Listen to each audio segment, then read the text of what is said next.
Kumusta? Naisip mo na ba kung paano manghuli ng alimango sa mga putikan ng bakawan sa Pilipinas?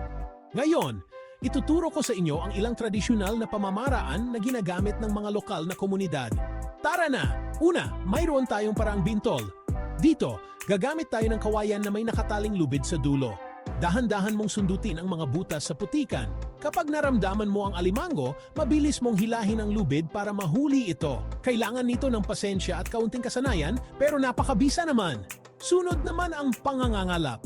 Simple lang ang paraang ito. Kailangan mo lang ng iyong mga kamay. Maingat na hukayin ang paligid ng mga puno ng bakawan at nipa kung saan nagtatago ang mga alimango. Mag-ingat lang dahil nangangagat ang mga alimango. Bihasa na ang mga lokal sa paghuli ng alimango nang hindi nasasaktan.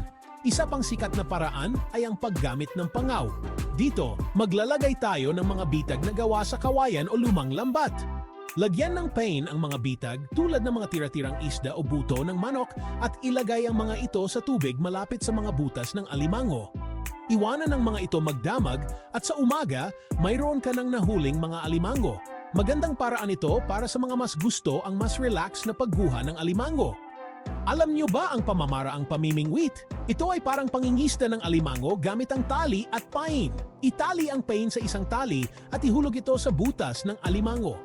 Kapag naramdaman mong may tumira, dahan-dahan mong hilahin ito kasama ang kumagat na alimango. Nakaka-excite itong paraan ng paghuli ng alimango, lalo na para sa mga baguhan.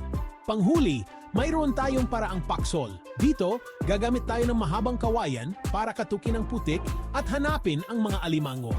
Kapag nakakita ka ng alimango, gamitin ang kawayan para itulak ito papasok sa isang lambat. Parang naglalaro kayo ng tagutaguan ng mga alimango. Ayan!